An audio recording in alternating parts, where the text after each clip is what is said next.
नसकी खप्नु दसैँको बेलैमा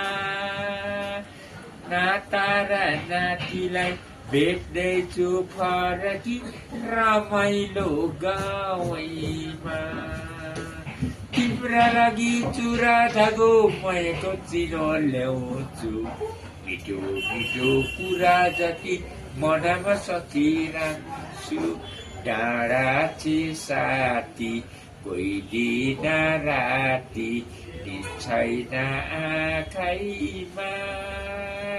मनको कुरो बुझ्दैन कोही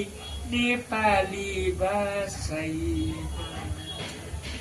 दुःख पनि नसिएला बागेमा घामा उदाई सधैँ त बढी सुखी हुन्छु दर्शन उनलाई